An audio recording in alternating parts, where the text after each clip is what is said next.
Hello everyone, welcome to What If Deku has the ability of Blacklight Virus Prototype Part 4. Before we start, please go support DummyWearingAHoodie for writing that awesome fanfic. Now let's begin. Chapter 10. Villains. 7:35 AM Wednesday. Ahahahaha, don't even think of giving chase heroes.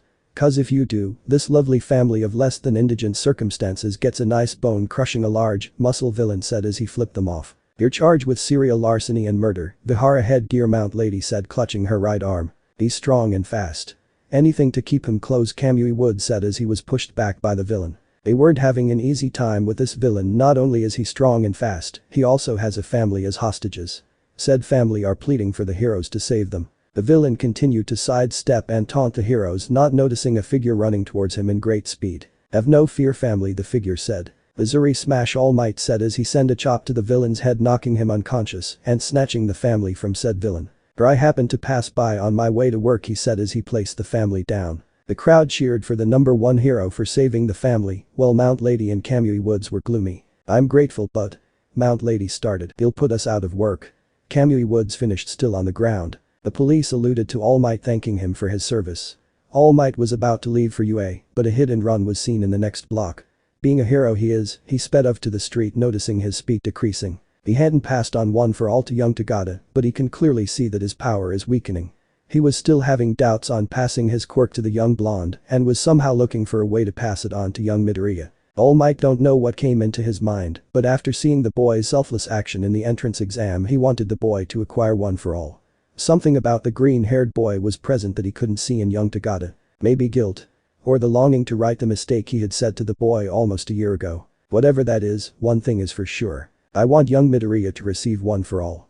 He said to himself before stopping a car. For the foundational skill of heroics we'll be studying today, it was decided you'll be joined by Class 1B and will be supervised by a 4-man team comprising of me, All Might, the teacher of Class 1B, and somebody else.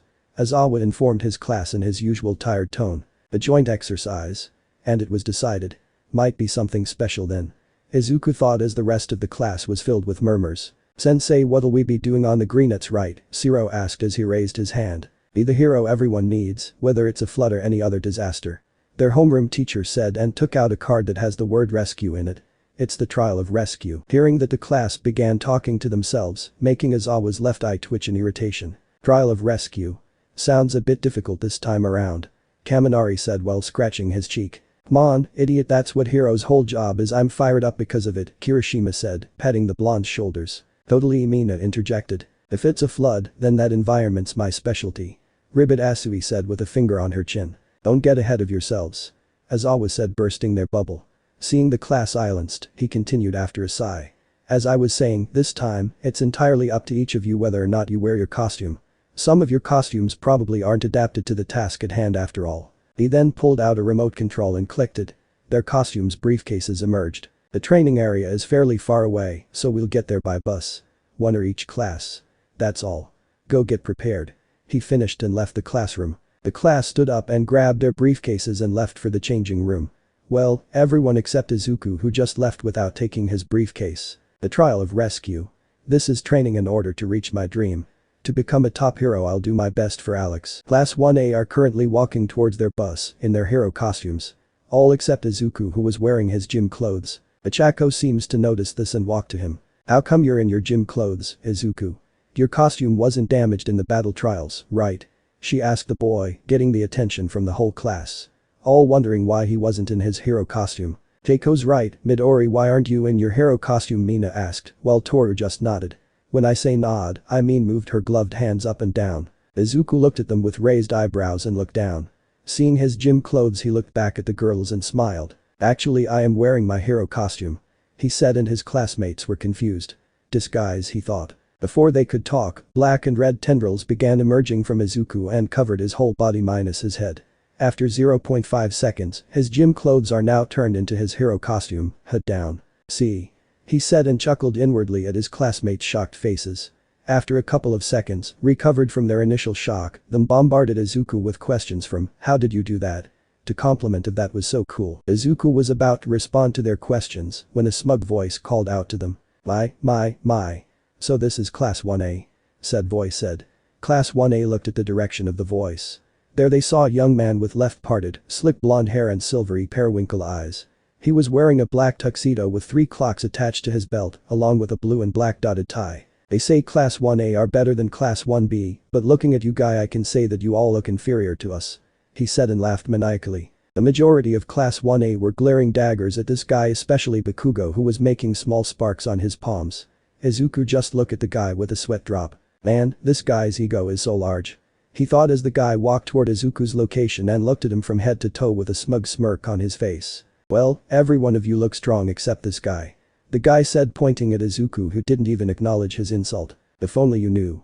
The whole class thought simultaneously in a deadpan expression. The guy just continued insulting Izuku when said green-haired boy looked at him and tilted his head slightly to the side. I'm sorry, did you say something? He said boredly, making the guy face vault comically. The whole class were caught off guard and began laughing, everyone except Todoroki. But you can see that he was shaking slightly. The blonde stranger recovered and was annoyed at Izuku's response. He was about to talk back when he was struck by a chop to his neck, knocking him unconscious. Damn it, Monoma, I thought told you to leave Class 1A alone.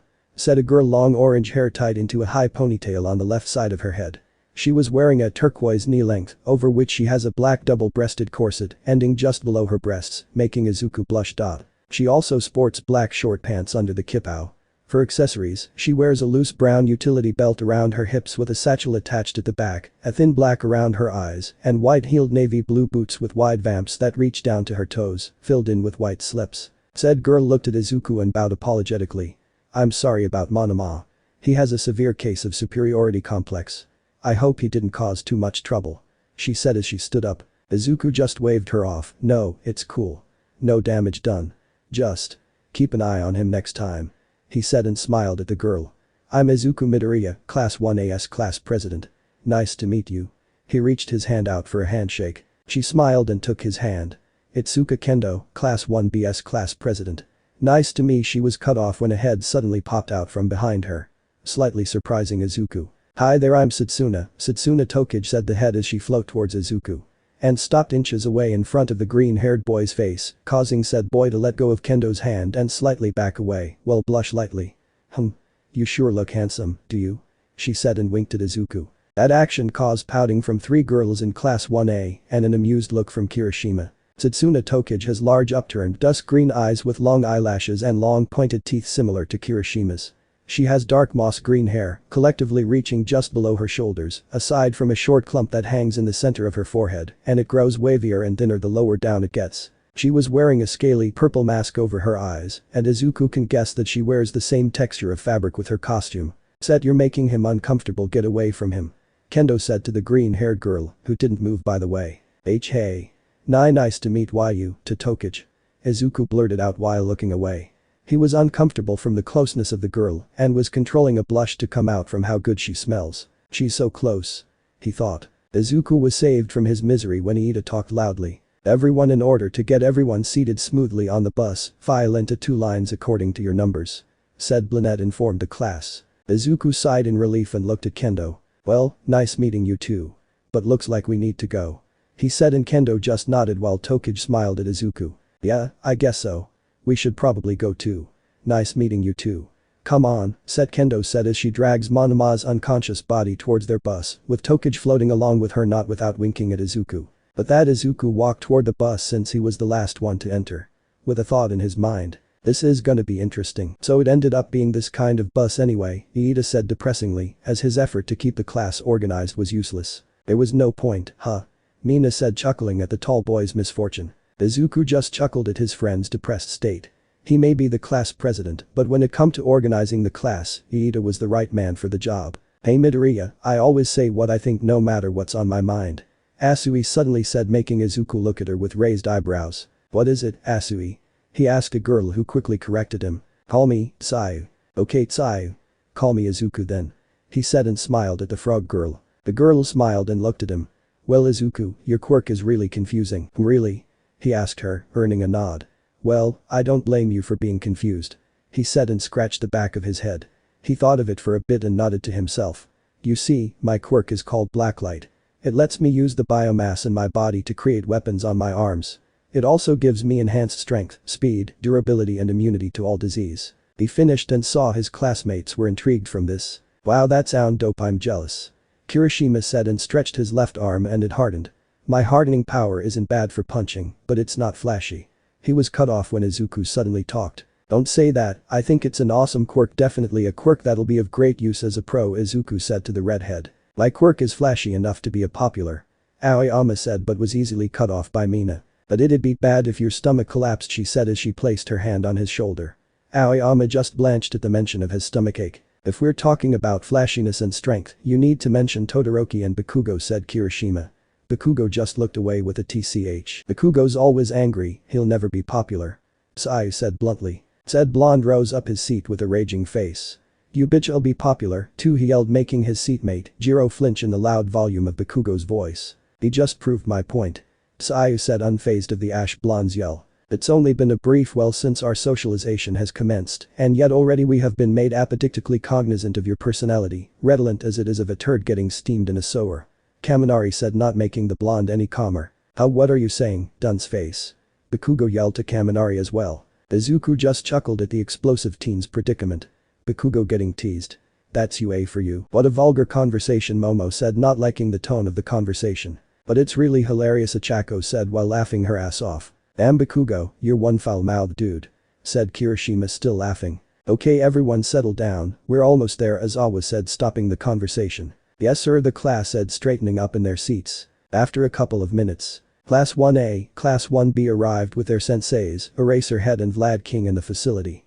After a quick introduction from both sides, where Monoma was explaining why their class is far superior to Class 1A. That is when Kendo knocked him unconscious again. Entering the building, the two classes couldn't help but marvel on the beauty of USJ or unforeseen simulation joint. There they met their other sensei, the space hero. 13. She explained to them how quirks can be useful in rescue situations, but also how harmful they are when used for selfish needs. Throughout the explanation, Izuku wasn't paying attention. He was having this feeling of being watched, but he could find where.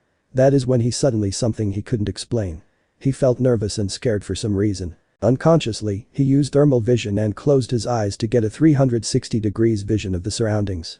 He saw nothing in particular. Thinking he was getting paranoid, he was about to cancel his thermal vision when in the center near the fountain, he noticed a heat wave beginning to appear. He opened his eyes and looked at the direction of the heat wave. Eraserhead sensei, we got company. He said as slowly back away. Aizawa and Vlad King heard this and looked at the direction where Izuku was looking at. There they saw in the middle of the plaza, purple smoke began to materialize out of thin air. The smoke began to move in a circling direction and made a small hole where a hand emerged from it. Then an eye appeared in the hole with an eerie aura surrounding it. Huddle together and don't move, Aizawa yelled to the students. 13. Protect the students. The other students just stood there confused on what is happening, while Izuku moved in front of the class with his left hand outstretched to his side. You heard, sensei, huddle together, he yelled at Iida, Momo, Kendo and Todoroki, who moved closer to the class. What is that? Is this part of the training? Kirishima asked, looking at the center of the plaza.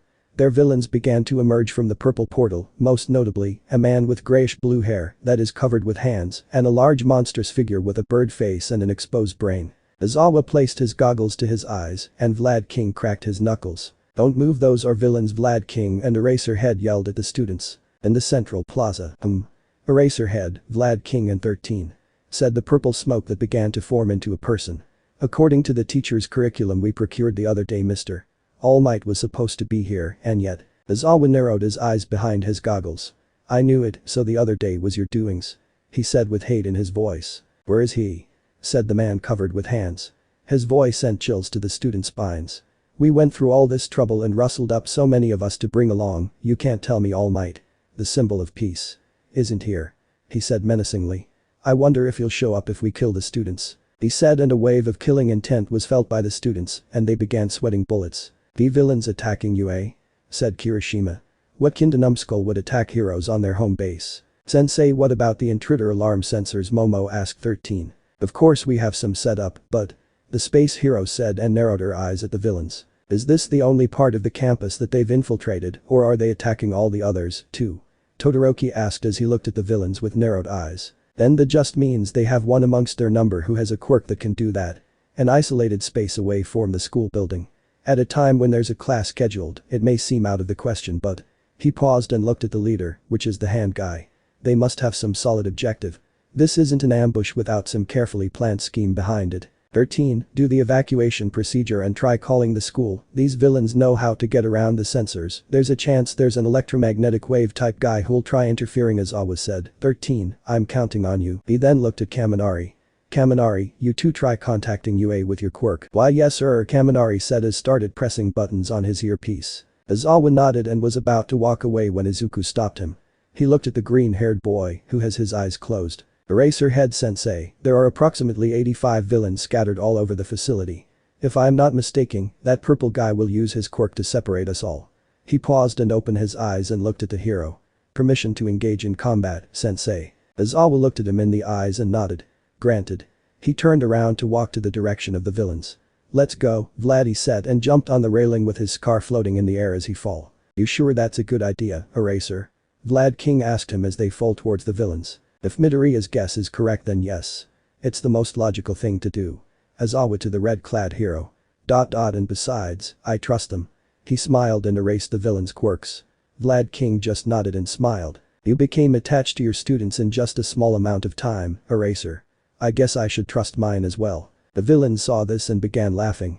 What an idiot trying to jump towards an enemy, he said and pointed his finger guns at the hero and tried to shoot him. Tried. Huh? It won't shoot. He said as he looked at his fingers. Then the scarf of the hero wrapped on his torso and to his allies. They were then pulled together and hit each other on the head, knocking them unconscious. A bunch of morons, you can tell just by looking. That's the quirk that erases other quirks, that's Eraserhead. Said a villain before he was punched in the face by Vlad King. It erases quirks, eh? Said a villain with skin and a texture of stones. Can you even erase mutant shapes like us? He said as he charged forward to Aizawa, who just punched him straight to the face. Nope, no can do. It only works on emitter and transformation class quirks. Even so. He said as he sent his scarf to the villain's leg and dodged a punch from a villain behind him. Statistically, guy like you are stronger at close quarters combat where you can really excel. And pulled the scarf, making the stony villain fly overhead and landed on the villain who punched Aizawa. Which is why I've devised a countermeasure. His hand-to-hand combat skills, too, are commendable. Furthermore, we cannot be sure just whose quirk he's erased, since his line of sight is hidden by those goggles. That's why even a mass allied against him is tasting defeat. Now I see. The hand villain said while looking at Aizawa and Vlad King. God, pro heroes are such a pain. If we were just any rabble, we wouldn't stand a chance. He continued as he scratched his neck. Meanwhile with 13, class 1A and 1B. Come on students, let's get out of here, 13 said as she guided the students to the exit of the facility. I'm afraid I can't allow that. That is when the purple smoke materialized in front of them, making them stop on their tracks. Shit, in a blink of an eye, he. Seems he's the one who poses the greatest threat, Aizawa thought as he kicked another villain. Greetings. We are the League of Villains. I apologize for the presumption, but we took it upon ourselves to enter UA Academy, the base of heroes, in order to engage Mr. All Might, the symbol of peace. He said formally and bowed to them. We were wondering if we might be allowed the opportunity to extinguish him, you see. They're after All Might. Izuku and 13 thought. Was Mr. All Might not meant to be in attendance at this juncture? Perchance, has something been altered? Ah well. Setting that aside. 13 flipped open the cap on his index finger when the villain's purple smoke began increasing. This is my role. He said, not seeing three figures jump out to attack him. Bakugo, Kirishima of class 1A and Tetsutetsu of class 1B. Bet you didn't think we'd be able to do you in before you got a chance, Kirishima and Tetsutetsu yelled simultaneously. However, as the smoke cleared, the villain was still standing there and Izuku noticed a metal brace on his neck. That must be his real body. He thought and whispered something to 13, which the hero's visible eye widened and nodded her head. That was quite perilous. To be expected, though you may be mere students, you are also the hero world's golden eggs. He said as fixed his tie. It's no use, just run, you three, 13 said at the three students in front of her. Scratter, the villain said as the purple smoke covered all of the students. And be tortured and slain. Everyone, 13 yelled at the students as some of them were transported around the vicinity. Flood zone. In the flood zone, a purple smoke materialized on the sky and opened a portal where Izuku began falling down. The flood zone, he yelled as he channeled his biomass to his right hand and summoned his whip fist. He threw his whip to the nearby cruise ship and pulled himself towards it to avoid falling into the water. Landing in a thud, he stood up and heard a cry from behind him. He turned and saw a blur of red and white flying towards him. Without a trouble, he caught the blur, which was a girl with honey brown hair, curved inwards in a mushroom-shaped bob that reaches just below her narrow shoulders. She has a long fringe that completely covers her eyes, hiding most of her face, and her mouth is notably large. The girl looked at him and blushed at the close contact with the boy. She then looked away to avoid eye contact. "Are you okay?" Izuku asked her with concerned eyes. The girl only nodded. Izuku just looked at her and gently placed her down on her feet. After that he heard a voice from behind him and they both looked at the direction of the voice. There they saw Tsuyu climbing the ship with a girl with vines for hair and a short chubby boy with a blue scouter-like device worn on his left eye. "Are you guys okay?" Izuku asked the two 1B students. After receiving a nod, he looked at the frog girl. "How about you two?" Said girl blushed a little for the nickname, yet responded. "I'm okay, but boy are we in a pickle." Izuku nodded at the frog girl. He thought back what the villain said near the entrance exit. "Perchance, has something been altered?" Well, there goes the curriculum. Actually, if you think about it, the break-in by the media the other day must have been a ploy to obtain information. He looked at his comrades and continued. "It's just like Todoroki said. They were watching for an opportunity to swoop in. And now their preparations are complete. But there's no way they'd kill All Might," said the short girl Izuku saved earlier. Izuku lowered his head. "I'm afraid we can't be sure about that. They had so much confidence that they attacked us now that All Might was supposed to be here." He raised his head and looked at them with a serious expression. "If they have that much confidence, they probably have a way to beat All Might." The girl began tearing up, the chubby boy lowered his head, the vine-haired girl began praying. Tsuyu just looked deep in thought. Izuku however just smiled, "But that doesn't mean we don't get to stop them." As he said that they looked at him incredulously. "I, Izuku Midoriya, class president of class 1A, future pro hero, promise to do my best to get us out of here and reunite with our classmates and teachers." He said, giving them a soft smile, brightening up their expressions. That is when a villain interrupted them. "Come back here, I'll kill you." The villains began chanting Big Catch all over and over again, making the short girl shake in fear. Izuku saw this and put a hand on her shoulder. "It's gonna be okay." "Why?" "Because I am here." He said to her, silently praying he wouldn't be charged with copyright infringement for saying All Might's iconic line. He may not like All Might anymore, but that line was his favorite. Seeing the girl calm down, he let go of her shoulder and looked at the villains. "Anyway, if those bastards have some trick to take down All Might, then." He took a deep breath and looked at his companions. "Then right now, we have to fight to win," saying that he saw them straightened up and looked serious and determined. He smiled, "But first I need to know what your quirks are." Chapter 11. Counterattack. Izuku saw them looking at each other and back at him.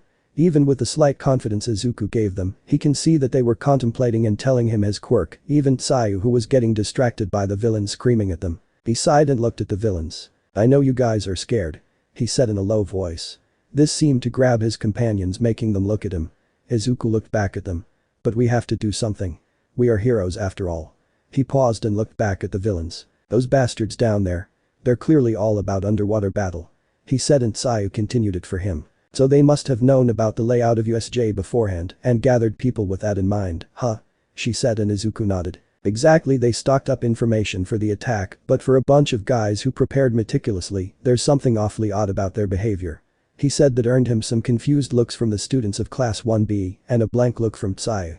"In an underwater combat zone, Tsuyu, you are able to move freely, it's your strength, so why would they bring you here?" He looked at her and to the others who are still confused about his logic. Izuku chuckled slightly and looked at them with a smirk. "I think what I'm saying is, they don't know what quirks we have," he said. That gained him wide eyes from his companions. He chuckled. "And if they knew Tsuyu's quirk, they would have tossed her to the fire's own conflagration zone. They don't have intel about our quirks, that they separated us, and their strategy now is to assault us with their sheer numbers." He saw them nodding at this. He continued. "They've got us beat both in numbers and experience. We have one key to victory. Our one advantage is that they have no clue what our quirks can do," he declared, earning an understanding nod from Tsuyu and Shiozaki and a nervous nod from Shota and Komori. Izuku moved his right arm near his face. They saw it sprout black and red tendrils wrapping around his hand before turning into claws. "My quirk is called Blacklight. I can turn the biomass in my body and transform my arms into weapons. It also gives me enhanced senses, strength, speed, durability and immunity to any disease, and probably poisons." The last one was unsure, but they don't need to know that. "My quirk also allows me to have thermal vision with 360 range if I concentrate enough." He finished and they all nodded while in awe. Well, everyone except Tsuyu, who already knew it. Speaking of Tsuyu, she crouched down and assumed a sitting form of a frog. "Mine's called Frog. I can leap fairly high, I can clamber up wall. My tongue can lash out up to a length of 20 meters. And I can inflate my stomach outward," she said as Komori made a look of disgust. "It's lined with poisonous mucus. Well, not really poisonous so much as somewhat stinging, and I can secrete it." She finished, turning a nod from Izuku as he looked at Shiozaki, who stepped forward. My quirk is called vines, as so can see it gives me controllable thorny vines in place of regular hair. I can manipulate them for binding, snatching and creating a shield in defense. I can also cut it off at will," she said as she looked at them. She noticed Izuku staring at her hair in awe with slightly open lips, making her blush a little. Izuku then nodded and turned to Shota. The chubby boy saw this and flinched slightly. My quirk is called Twin Impact. At any initial impact, I can basically create a secondary impact, making it stronger and faster. I can also use it to people, but it needs a lot of concentration," he said nervously and saw Izuku smiling at him, calming him down a little. After Shota, they all looked at Komori, who was shaking in the attention given to her. My Q quirk is circa called Mu Mushrooms. It allows me to spread various types of FFF fungus spores from my body," she said, stuttering in her words. She was about to talk when a hand landed on her shoulder. The brown-haired girl looked at the owner of the hand and saw Izuku looking at her with a small smile. "It's okay, Komori. If you're not comfortable, you don't need to force yourself." "Okay," he said softly, earning a nod from the now blushing Komori. His smile widened and looked at them. "I have a plan. But I need all your help." He paused and looked at Komori. "Can you make me the largest mushroom you can create?" But the flood zone villains, they are on the surface of the water waiting for the students to make a move. They have been paid to kill the students and were eager to do the task. Though they are not sure about the plan on killing All Might, he is the #1 hero for a reason. But they don't need to worry about him since their boss, the hand villain, paid them to kill the students and kill they will. One of the villains is getting impatient. Stepwell swam forward to the ship that the students are on and sliced the boat in half like it was butter. The ship split in half and the students recoiled on the attack. The villain began to laugh at Komori, who's shaking in fear. Their laughter was cut off when their leader yelled, "Hey! Where's the green-haired kid?" He yelled, looking at the boat where there are only 4 students instead of 5. The other villains also noticed this and was about to yell at the students when a yell from above caught their attention. Up here they heard and looked up. There they saw Izuku in the air with his left hand covered in musclemus, pulled up in a throwing pose. "Take this, Bookers. Combination move. Mushroom meteor toss." And he threw the object in his hand. Mushrooms closely pressed and formed into a ball in the shape of a large baseball. The villain scoffed at the thrown object and was about to taunt him when they heard another voice of the students on the boat says fire, and the ball of mushrooms began to double, no triple in speed. They began to panic as the speeding ball of mushrooms made onto the water's surface. The ball caused the water to spread out on impact and converges in the center. The villains were being pulled by the waves into the center of the impact. But what made the villains panic even more is the vines that sprout out of the ball and began to bind the villains together. And in second they're all captured by the vines. While all that was happening, Sayu and the 1B students leapt out of the boat. Sayu holding Komori and Shiozaki, while Shota was wrapped with vines. They had doubted Izuku's plan, but they have no choice but to risk it instead of doing nothing. And were surprised when his plan had worked perfectly as he predicted. The plan was for Komori to make a large mushroom and had it cover the vines that Shiozaki removed from her head, making a ball. And for Izuku to jump to the air and throw the ball into the water, and Shota to use his quirk to double the speed of the ball to create an impact and let the momentum of the impact pull the villains to center, where Shiozaki would control the cut-off vines to bind the villains and they will escape. As they were in the air, Sayu used her tongue to wrap and pull Izuku to her. She was made a glance to the green-haired boy who was smiling and fist-bumped with Shota. Sayu won't say it out loud, but she was beginning to admire the intelligence and strength of the green-haired boy and may have a little crush on him, no scratch that she would say it out loud and bluntly. Shiozaki and Komori were both thinking the same and were happy to escape the flood zone without anyone hurt. The former smiling at him and the latter blushing at the green-haired boy who smiled at him and thanked her for helping him with the plan. Now that she looked closer to him, she noticed his freckles in a diamond shape, giving him a youthful and cute look. Wait, cute. She began to blush even more and was thankful to her hat that was covering her face. She can't take it if he saw her like this. As Izuku and his companions land on the now calm water, they quickly swam towards the shore. They arrived at the side of the central plaza. Izuku asked them if they are hurt. Seeing them shaking their heads made him calm a bit. He can admit that he was scared of what is happening, but he can't afford to show that to his face right now.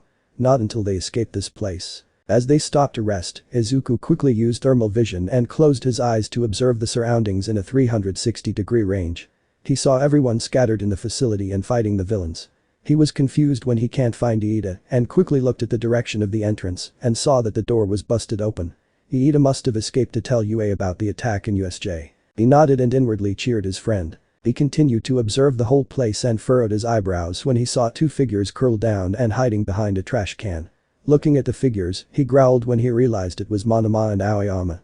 What the hell are they doing? Why don't we use this opportunity to take The green-haired boy was cut off of his thoughts when he heard an eerie voice near him. The symbol of pieces pried down a notch. Izuku turned to the direction of the voice and saw the hand villain has a hand on Komori and Sayu's faces. He can see that both girls were scared and he had to do something. You really are a cool guy, Eraserhead.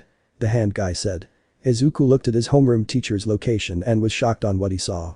He saw Izawa and Vlad King bloodied, getting pinned by the large bird-faced monster with the former, had used his erasure quirk and glared daggers at the hand villain. Izuku then saw Izawa's elbow was looking like it was decomposing and it hit him. He know what the villain's quirk is and quickly summoned his musclemus and sent a punch to the hand villain. Let go of them, he yelled, sending a punch to the villain. The villain just looked at him and said, Nomu. Izuku landed the punch and there was an explosion of debris and smoke everywhere. He knew his punch landed, but he was confused why he felt his punch being stopped.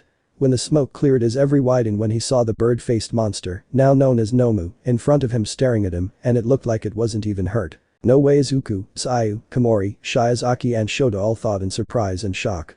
Izuku had used so much force in that punch and was sure to hurt the man. But the Nomu just acted like it was nothing. Nice punch there. The hand villain said, not even looking at Izuku. The Nomu grabbed his outstretched right arm. Well, he was cut off when tendrils began to emerge from the green-haired boy's other hand and transformed it into his blade. The villain was about to order the Nomu when Izuku used his left arm to slice off its arm. Said monster shrieked in pain and was pushed away a couple meters by a punch to the face as Izuku used his musclemus-covered right arm to punch the Nomu's face. Shota used Izuku's distraction to throw a rock at the villain and used his quirk to double the speed and sent the villain tumbling away on impact. Sayu and Komori were free from the villain's grasps. Shiozaki pulled them using her vines and ran towards Izuku. Izuku saw them and looked back at the Nomu that was beginning to stand up. Its arm beginning to regenerate from bone to muscle to skin. Shock absorption and super regeneration. This thing has two quirks. He thought. Sayu, I want you, Komori and Shiozaki to take Eraserhead Sensei and Vlad King Sensei to the entrance, while Shota will cover you using his quirk. I'll handle the Nomu. He said in a serious commanding tone. His companion's eyes widened at his statement and were about to debate when he retracted his musclemus and blade. This thing has shock absorption and super regeneration, meaning brute force won't do any damage to it. I'll try to hold it long enough for you guys to escape. He said as he took a step only to be stopped by a tongue wrapped around his arm. Are you serious? You saw how that thing beat Izawa Sensei and Vlad King Sensei and just regenerated its arm effortlessly. Ribbit. Midoriya, we can't leave you. She was cut off when Izuku placed a hand on her shoulder and looked at her with a sad smile. She didn't like that smile. I saw that. But there's no other way. He paused and removed the tongue that is stopping him. I'm the class president and it's my job to take care of the class when Izawa Sensei is unable to. Go take Sensei to safety, and that's an order. He said as he walked towards the Nomu and transformed his arms into claws. Oh, and by the way. He stopped and looked at her. Call me Izuku. He said and smiled. Sayu couldn't help but smile and quickly pulled the others to the downed heroes. Is it really a good idea to leave him there with the villains? Asked a concerned Shiozaki who seemed to have a scared look in her completely calm face. The frog girl looked back at Izuku who sprinted to the Nomu and exchanged blows with it. She then looked back at the vine-haired girl and nodded. Just that gesture made Shiozaki release her breath that she didn't know she was holding. Sayu and Shiozaki held up Izawa, while Komori and Shota held up Vlad King and went to the entrance with one thought in mind. Be careful, Izuku Midoriya. Izuku was in battle with the Nomu and boy, he wasn't having an easy fight. The thing not only was strong and bulky as buck, but also fast, and if he means fast, he means fast. Izuku couldn't land a hit on the thing as it would catch his arms and throw him. Now, Izuku was trying to deal damage to the thing as he swiped his claws to the Nomu's legs and stomach to somehow slow it down. Landing a hit, he backflipped and barely dodged an uppercut from the thing. He wasn't able to form a plan as he lands. Kurogiri created a portal below him, transporting him near in front of the Nomu who had punched him in the stomach and making him stumble towards the plaza. Still feeling winded, he barely dodges a stomp from the Nomu and was getting annoyed of the taunts of Shigaraki, the hand villain. Kurogiri had called him Master Tamura Shigaraki in the middle of the fight, that's how Izuku know his name. He delivered a spinning claws attack an. Think of it as the Fang over Fang jutsu in Naruto to the Nomu when a portal opened once again, redirecting his attack to the fountain, sending him tumbling. Damn, it is getting annoying. I need to do something about that guy. He thought as he nursed his lip that was bleeding. But looking at the blood, Izuku saw a memory, not his but Alex's. In the memory, he saw Alex use his claws and crush the head of his target, which happened to be Gentech personnel who had cornered him and used Consume to. Well, consume him. That was also used on Hybrid Infected to gain his other abilities. Looking at the Nomu, he wasn't sure if that would also apply to the Nomu. Doing that would be risky, but a solid plan to lessen the threat of the League of Villains. And if the plan works it would only left Shigaraki and Kurogiri. But to do that I need to get close to it, he thought as he punched away a large debris that was targeting his classmates and dodge a portal made below his feet. And I need to deal with Smokey here. As soon as he finished that thought, a large explosion and grunt of pain was heard. Izuku turned to the side and saw Kurogiri getting pinned by Bakugo and Kirishima. Izuku for the first time in his life was happy to see the ash blonde. Shigaraki saw that and ordered the Nomu to attack the duo. Said monster was about to move when a large chunk of ice had stopped it from moving. Just as I thought, this prick wasn't really that sharp, Bakugo said as he pressed his hand harder to the metal neck of Kurogiri. That bit on your body you used to get all misty and warp gatey just got sealed, Motherbicker, you gonna tell me you don't use that warp gate to hide your body? Huh. If the shadow mist were your true form and you had no actual body, then why would you have called any attack dangerous? Bakugo continued as Kurogiri grunted in pain and tried to escape. The blonde held the metal brace harder. Don't you move the second you twitch, I'll load you with a nice little explosion right here, right now, he threatened as he released little explosions onto the metal brace. Not a very heroic line there, buddy. Kirishima sweat dropped. Shigaraki just watching the side. We've been cornered and what's more, you're all nearly unscathed not counting the green-haired kid. Bakugo, Kirishima and Todoroki looked at Izuku with wide eyes after looking at his current state, which Izuku just ignored. Man, I have to hand it to the kids these days. At this rate the League of Villains will a laughingstock. He said as he looked at the Nomu. Nomu, go ahead and finish the explosion boy over there. We're rescuing our revolving door. He ordered and the Nomu began moving and cracking the ice, incussing it, then breaking it, freeing itself. The Nomu then stood straight and roared before sprinting towards Bakugo, who froze up looking at the speeding creature. There was an explosion of dust and debris. Shigaraki began laughing maniacally, but was cut off when he saw Bakugo on the side of Kirishima fully unscathed and shocked. How the villain thought. You almost got him there. Said a voice in the cloud of dust as it subsided. They all widened their eyes. There they saw Izuku blocking the Nomu's fist with his shield. But thank you for making him come near me, you made my plan easier. The green-haired boy said while having a smirk show in his face. Wait. What plan, the villains thought. They saw Izuku change his empty hand into his claw. Before Shigaraki could order the Nomu to get out of there or attack the kid, Izuku lunged forward with blacklight enhanced legs in a burst of speed and hit the creature with his shield, stunning it momentarily and using his clawed hand to stab the Nomu on its exposed brain, making it release a blood-curdling screech and thrash around, trying to remove the greenet off it, to no avail. Izuku only deepened the stab and making the creature screech in pain even louder. His classmates almost threw up because of how brutal Izuku was. Hell, even Bakugo was shocked. Go to hell consume, Izuku yelled, and he suddenly felt tendrils emerge from his claw and surrounded the head of the creature and his arm. He then felt as something being pulled into his arm as the creature's screech began to fade, same as its body as it began to soften, turning into tendrils and mixing into Izuku's tendrils. Slowly, the creature was shrinking as it was being consumed by Izuku, who was gritting his teeth, feeling pain, as a surge of memories began to enter his brain. After a last yell from Izuku, the Nomu was nowhere to be seen.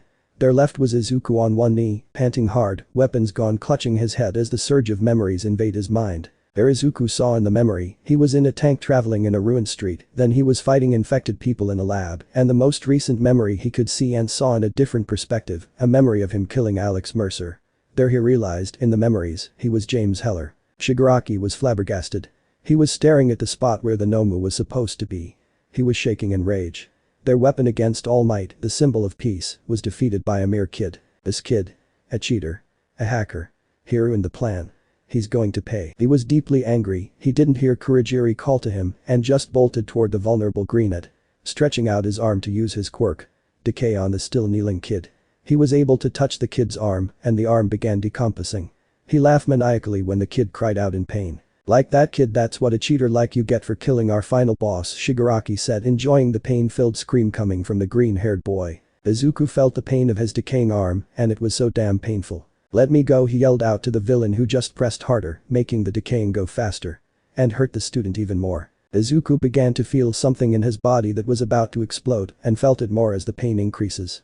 The people around Izuku may not notice it, but his once emerald eyes were now a dark crimson color. Not really sure, he yelled Devastator and black tendrils exploded from his body. Shigaraki foresaw it and quickly jumped away and saw how it barely didn't hit him. He noticed the greenet was glowing red and began running toward Kurogiri. Kurogiri, we're leaving, he yelled as Izuku screamed loudly and out of nowhere, 4 red Nomu-like creatures appeared in front of the boy. The creatures roared as they gave chase to the retreating villains. Before the red Nomus could reach the villains, the door of the entrance had been thrown open and entering it was All Might, who for once, was not smiling. Behind him were the teachers and principal of UA alongside Ida who was panting. They ran toward the down 13 and evacuated the students near the entrance who were crying. The principal reassured the crying students that they are now safe from danger, calming down the students as they left the facility. As they walked toward the stairs of the central plaza they noticed Shigaraki entering the purple smoke in haste and behind him are the red Nomus giving chase. They also saw Kirishima, Bakugo and Todoroki shocked and wide-eyed looking at something, and when they looked at what the three students were looking at, there they saw Izuku still clutching his head and screaming in pain. The boy looked horrible. His lip had blood trails, but no visible injury, his right arm looked like it had decomposed like Aizawa's, and his hero costume was damaged. When Midnight saw this, she immediately ran down the stairs and toward the screaming boy.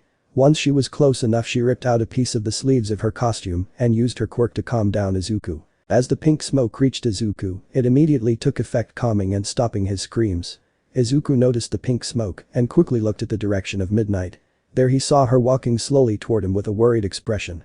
Izuku tried to walk toward her, but felt his knees give out and dropped to one knee. Tendril began to form around his body and sank into him alongside his hero costume, and there left is his gym clothes. Izuku looked at Midnight and gave her a weak smile and mouthed, "Thank you, sensei."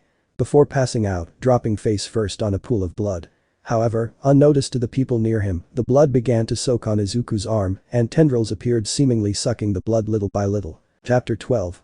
Aftermath. And tendrils. In an unknown location, a purple mist portal suddenly appeared, and a panting and raging Shigaraki exited the portal. He was grumbling about green-haired cheaters over and over again. As he was muttering a voice came out from a monitor on the side. "Calm down, Tamura. We were too optimistic about the attack. But you know, it seems that they underestimated us. I'm glad that the League of Villains name is so cheap, incidentally." The voice paused and continued. "What has become of that joint work of sensei's and mine's? Has the Nomu's body not been retrieved?" The voice said, making Shigaraki growl. Seeing that the ash-blue-haired man wasn't gonna answer, Kurogiri was the one to answer the voice. "I'm afraid that the Nomu will never be retrieved. One of the students seems to have a consuming quirk and had absorbed him, not leaving a single limb behind." This caused a voice in the monitor to be quiet for a couple of seconds and responded. "Absorbed you say? Even though I went as far as loading him with power to rival All Might's," said the voice, making the two wince. "Oh well. Can't be helped. What a shame." Though the voice seems calm, Kurogiri and Shigaraki know that the man was upset. "For now let's relax a bit and let's gather a new group, hand-picked for efficiency, and let's take all the time we need," he said as he chuckled darkly. "Remember, we can't move freely, that's why a symbol like you is necessary. Tamura Shigaraki, next time, you must show the world the true horror of your existence," the voice finished as he laughed behind the monitor, while Shigaraki clenched his fist, vowing to end the life of All Might and a certain green-haired kid. Back in the USJ Central Plaza, Midnight had a sad look on her face while looking at Izuku. He was laying on the ground unconscious, soaked with blood and dirt all over his gym uniform. She knew that the boy had done his all to protect his classmates and fight off the villains. "You truly are worthy to be called a hero, Midoriya," she thought as she walked towards Izuku to carry him to the entrance. However, she was halted when four red Nomu-like creatures appeared and surrounded the unconscious boy in a circle. Square. Diamond formation. She was about to attack the creatures when said creatures looked at her direction, growling and assuming a protective stance over Izuku's body. She was confused at first, but looking at how the creatures were looking at her, it clicked. These creatures. They belonged to Midoriya. Midnight then decided to back away slightly, giving the Nomu-like figures and Izuku space. Said creatures looked at her intently before looking back at Izuku and bowed in front of him. Before Midnight knew it, the creatures turned into massive flesh and began to look like black and red tendrils and were melting into the boy's body like water to a sponge. After 2 or 3 minutes the creatures vanished completely, only leaving Izuku all alone with the 18+ hero. Confusion and relief surrounded the pro hero as she walked toward the vulnerable body of the boy. She knelt down and carried the boy towards the staircase near the entrance of USJ. As she walked, she took a glance at the boy in her hands and was surprised to see the once decomposing arm had slowly healed on its own. "Who are you, Izuku Midoriya?" she whispered to the unconscious teen and exited the door where the authorities are present, escorting the captured villains and doing a head count to the students who were looking winded and relieved to see the villains captured. Looking back at the students, Midnight noticed the students looked at the Blacklight user with mixed reactions. All the UA girls looked worried with the exception of Yui Kadai, who had a stoic look on her face. Niranjeki, Kirishima and Iida were looking at Midoriya with a sad expression. Nido Monoma having a smug expression for some reason. Bakugo was glaring at the greenette and Todoroki was looking Midoriya with narrowed eyes. She shrugged at this and gave Midoriya to the medics who quickly placed the boy on a stretcher and took him to the nearby ambulance. The ambulance quickly left for UA and Midnight just looked at the disappearing form of the ambulance. It's barely a week and the first year's already got attacked. This is gonna be a long year. She thought as she entered the bus to UA alongside the rest of the teachers in UA. 36, 37, 38. Not counting the kid with a damaged arm. Said a tall man with short black hair and somewhat rectangular black eyes wearing a tan overcoat with a matching fedora. He is Detective Namasa Tsukauchi, quirk. Lie detector. Everyone seems to be unharmed. He said as he looked at the students. Ajiro, dude. You were really fired up out there, Toru said to Ajiro, who seemed to have small bruises on his face. Yeah, but I just got lucky. I only used a hit and run tactic and if it weren't for the others with me, I would have a lot more injuries. He said to the invisible girl before asking a question. Where were you the whole time, Hagakure? Asked the tailed boy, getting attention from the other girls. I was in the landslide zone with Todoroki and Manga Man. Todoroki was so strong, she said as she points at Todoroki. Said bi-colored hair boy inwardly blanched. Good thing I didn't accidentally froze her. He thought as he looked at the road where the ambulance had drove off. He was still shocked when Midoriya single-handedly defeated the Nomu, where both Eraserhead and Vlad King had a hard time defeating it. And just where do you think I was, Aoyama asked his classmates who completely ignored him. Seeing this he looked at Sayu and placed a hand in her shoulder. And just where do you think I was, he repeated the question. Where? Said the frog girl. It's a secret, he said as sparkles came out of nowhere. While looking at a random direction and winking. Sayu, who like her classmates, ignored the armor-clad blonde as the detective talked. For the time being, you all need to head back to the classroom. We can't just go straight into police questioning naturally. He said, earning a nod from the majority of the students. Hey detective. How's Aizawa-sensei? Sayu asked, then Kendo too. Odd and Vlad King sensei? Said the class president of 1B. Well, Aizawa's arms are riddled with comminuted fractures and he's suffering from facial fractures as well. Thankfully, out of sheer luck he didn't receive any brain damage. As for Vlad King, he suffered from severe quirk exhaustion, fractured jaw and 3 broken ribs. Luckily, he didn't got any punctured organs. He paused and put down his phone.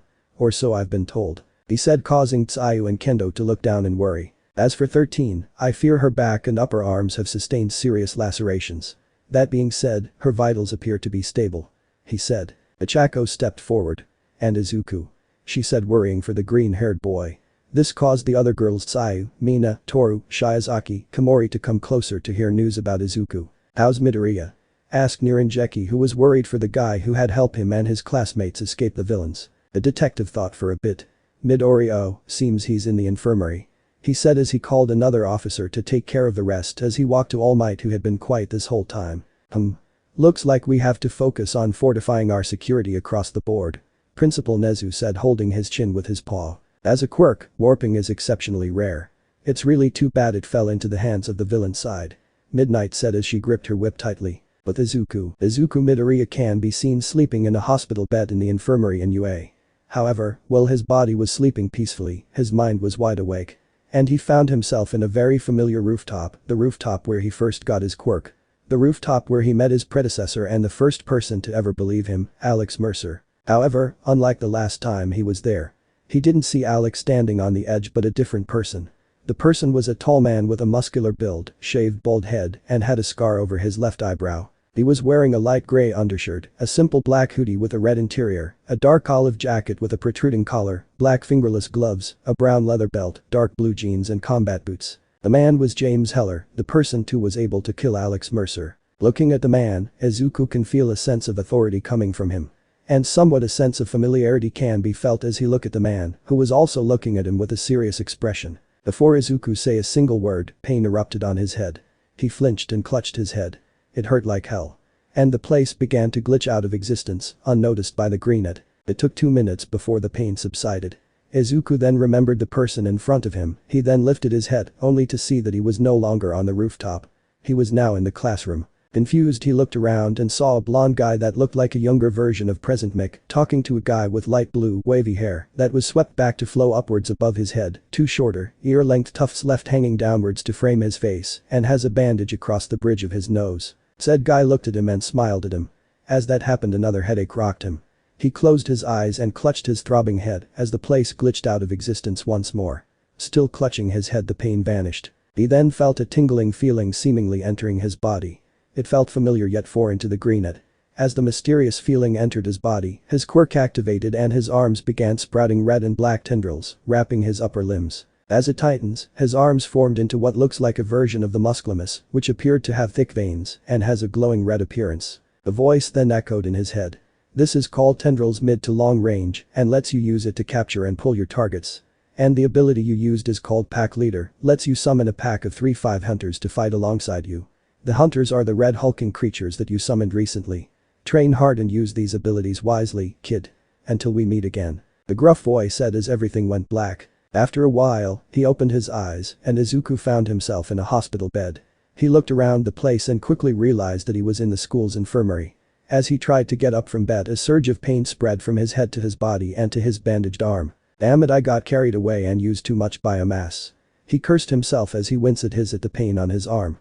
And let my guard down. Izuku just breathed in and out trying to ease the pain. Doing so, he remembered his dream and tried to lift his other hand, which he did successfully. He began channeling his quirk on his arm and the black and red tendrils began wrapping his arm and transformed into the tendrils.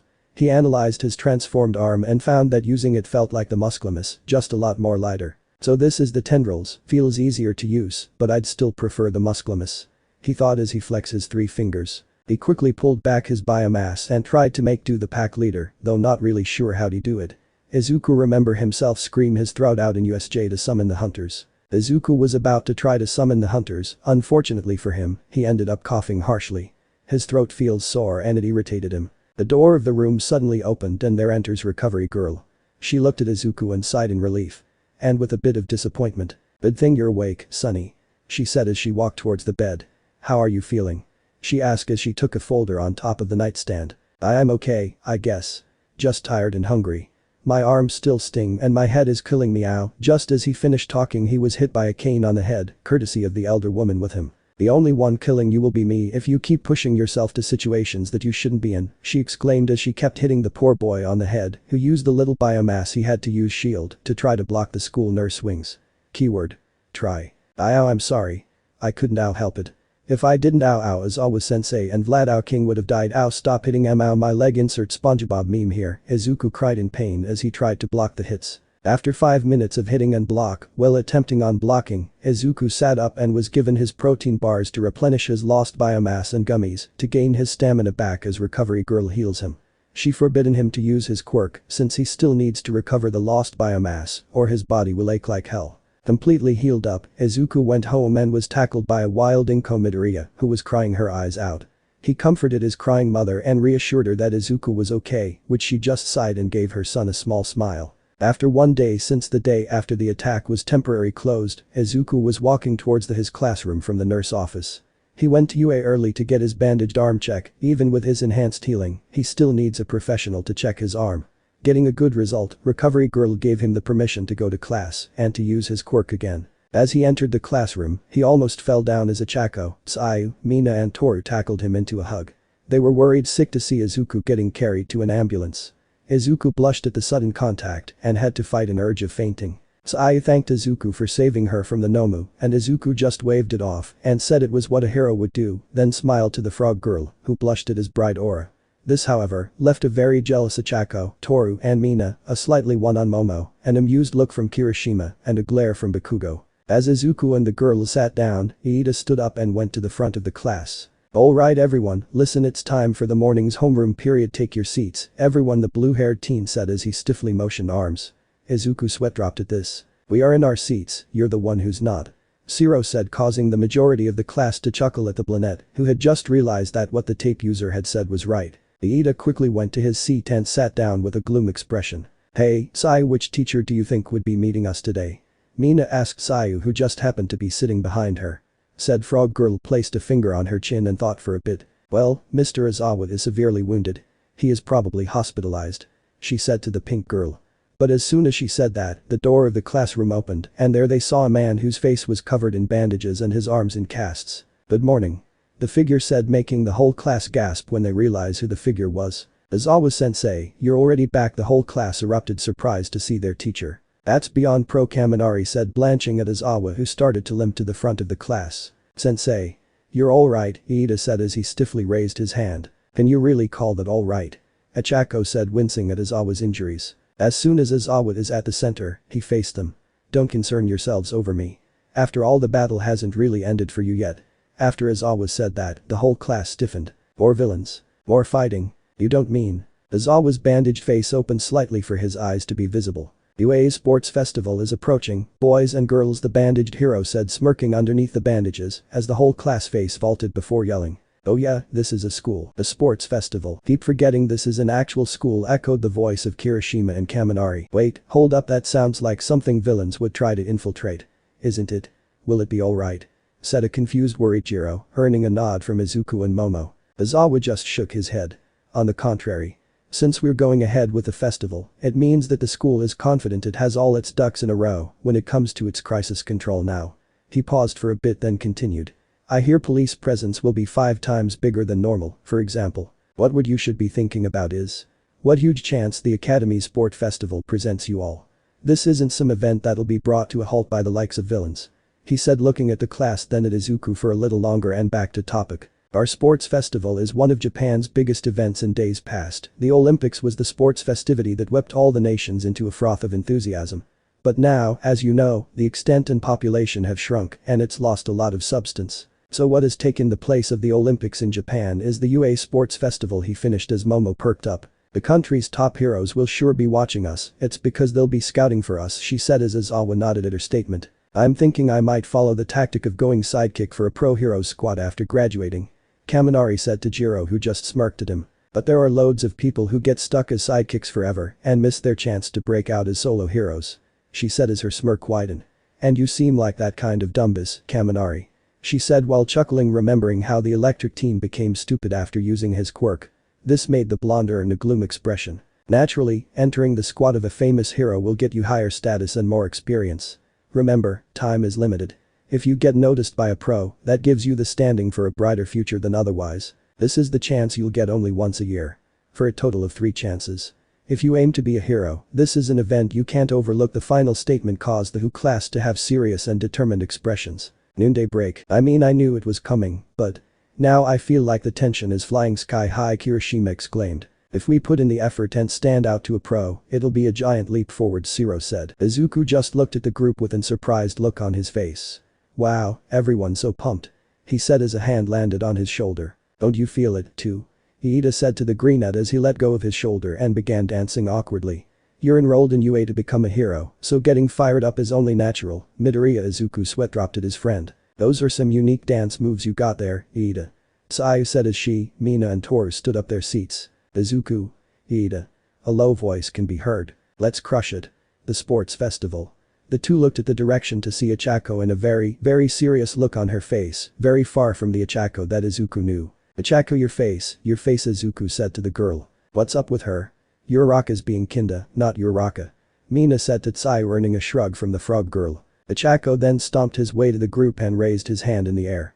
Guys, I'm gonna go for it, she said, still in her serious expression. Ooh, but you're kinda out of character. Kirishima also raised his arm in the air while sporting a sweat drop. Turns out, Achako wants to be a hero to earn money for her parents.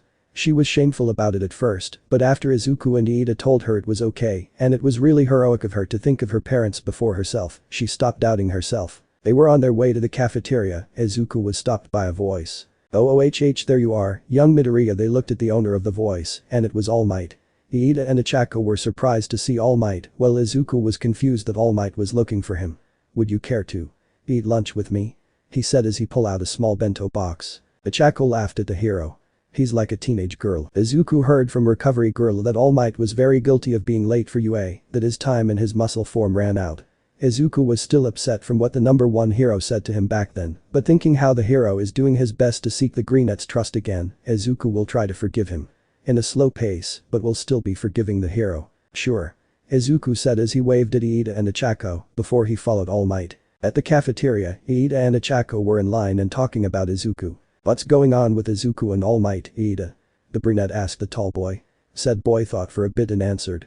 All Might must have heard that it was Midoriya who defeated the Nomu and drove off the villains. It's probably something to do with that. Iida explained to the brown-haired girl. So he might have taken some interest in him. Achako just nodded at this and just continued to stay in line.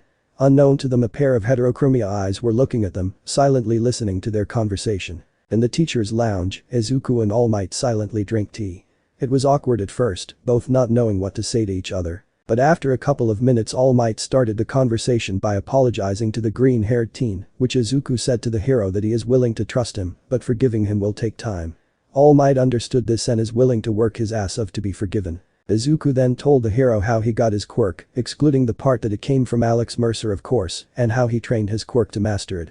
All Might became guilty again, knowing the reason that Izuku jumped the building was his fault, but Izuku just waved it off. After drinking tea, All Might looked at the boy and inwardly nodded to himself. He then suddenly stood up, surprising the boy who almost spilled his tea.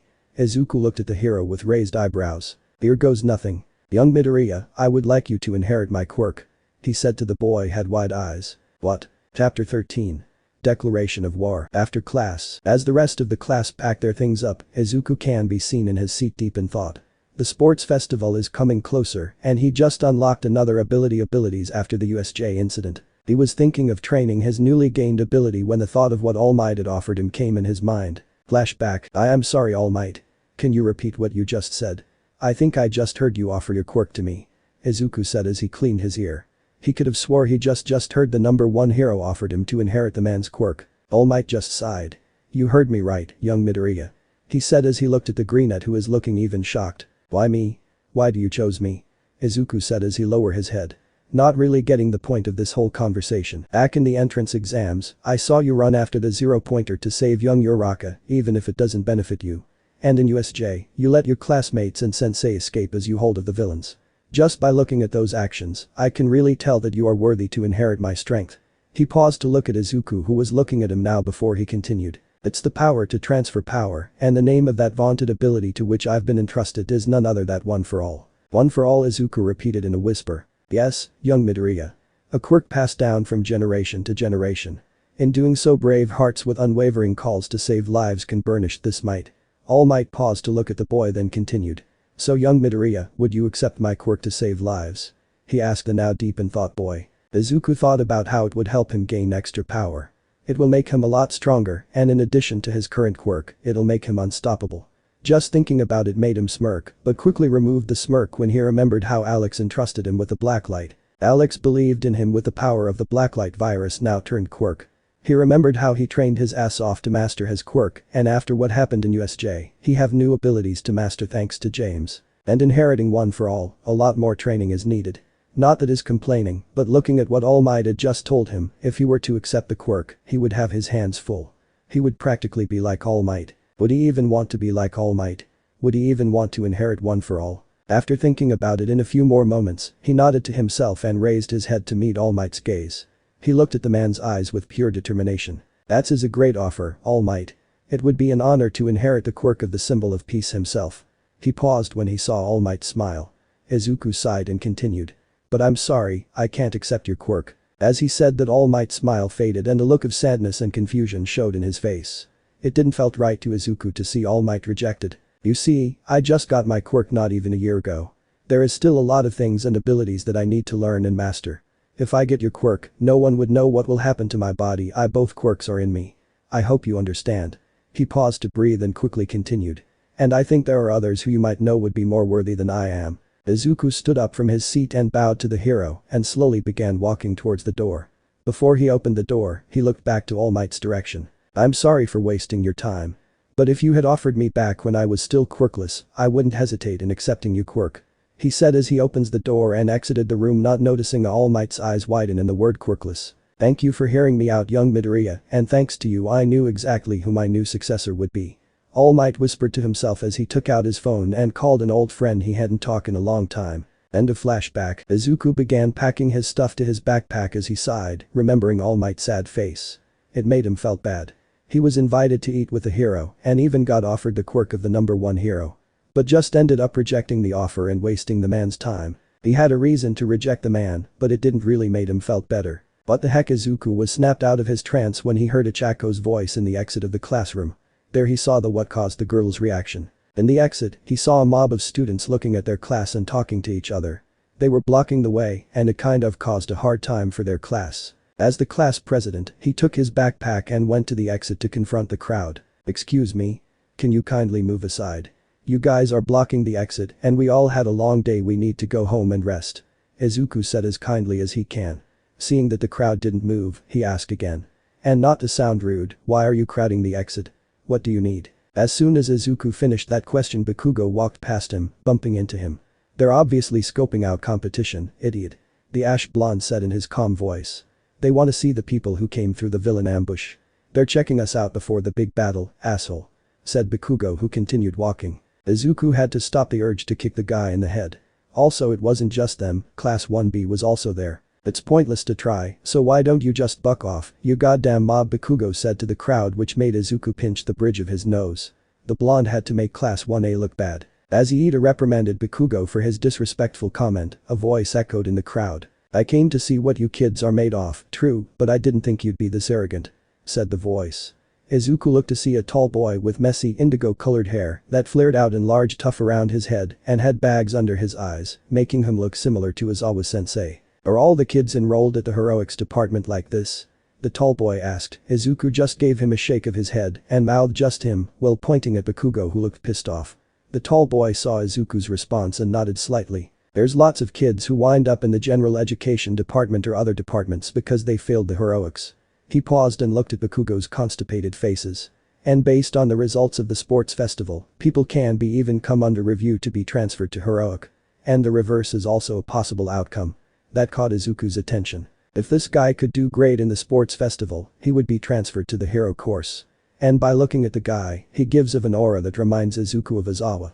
A hero that fights quirkless. Scoping out the competition. If nothing else, a general ed kid like me is thinking, hey, why don't I try pulling the rug out from under those heroics kids while they're on their high horses? He smirked at us and continued. Consider this a declaration of war. Izuku smirked at the boy's courage. He had a lot of balls to step up and declare war to the hero course.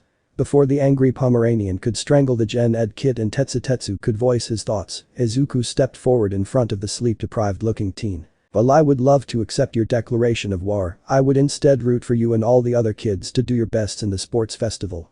Izuku's statement caught some confusion in the crowd, even his own class.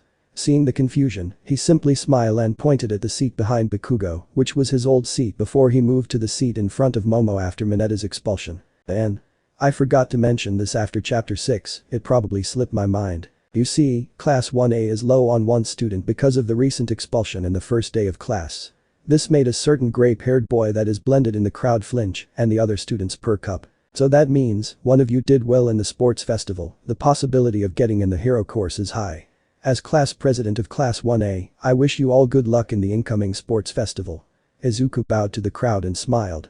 The crowd seems to like Izuku's statement and slowly dispersed. Before leaving, the tall boy smiled at Izuku and nodded at Izuku, who returned the nod. As the crowd left the classroom, the class admired Izuku's way of calming the situation before it could even turn out badly.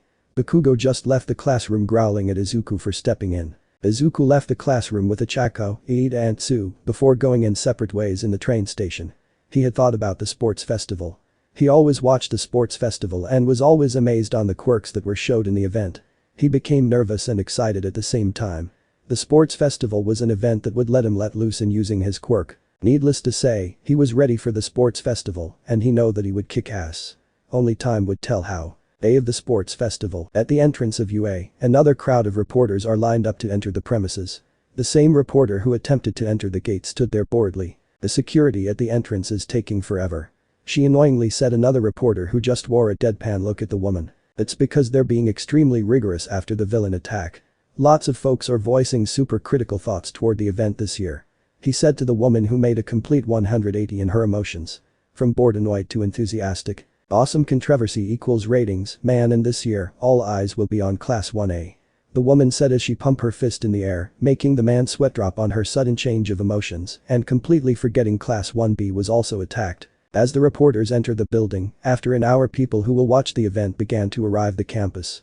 So does the pro heroes who will watch to scout for the internships and will act as security, attempting to stop any attack that would happen. In the waiting room of class 1A, conversations arise as others sat on their seats, either excited, nervous or bored. Izuku did a bit of stretching and looked at the clock and nodded to himself. He walked towards his class. Alright, everyone. Are your preparations complete? Be ready, we're set to go to the stadium anytime now. Do what you need to do, go to the restroom or do some stretching. He said to his classmates who just nodded at him. Iida, Kirishima, Sato, Ejiro and Shoji did some stretching, while Shiro and Kaminari went to the restroom. The rest just sat and talked to each other. Damn, I really wanted to wear my costume today. Mina said while pouting, making Izuku chuckle at the childish behavior of one of his classmate. We aren't allowed to wear our costumes to even the playing field for the other classes. Ejiro said mid-stretch. As this was happening, Todoroki began walking toward Izuku, who resting his head on the wall with his eyes closed. Midoriya, said the bi-color-haired boy as he stood 6 feet away from him. Izuku opened his eyes to look at Todoroki. What is it, Todoroki? Do you need anything? Said the greenette, who looked at the heterochromia boy with a raised eyebrow. Bakugo, who was just sitting in the corner of the room, noticed this and looked at the two boys with a blank expression. On an objective basis, let's say you are stronger than me. Todoroki said, completely ignoring Izuku's question. Said boy just gave him a confused look which can be read as a, I know I'm stronger than you, but what's the point of this conversation look? You've managed to get All Might's eyes on you, right? I feel no pry into that, but. He paused and looked at the greenette with narrowed eyes and continued. I'm going to beat you. Kaminari, who just entered the room and heard most of the conversation, spoke up. Oh ho, what's this? A declaration of war from the second strongest kid in class to the strongest. This statement made Bakugo's blank expression morph into a dark look as he glared daggers at the two said strongest in the class. Izuku had his head slightly tilted down with his hair shadowing his eyes.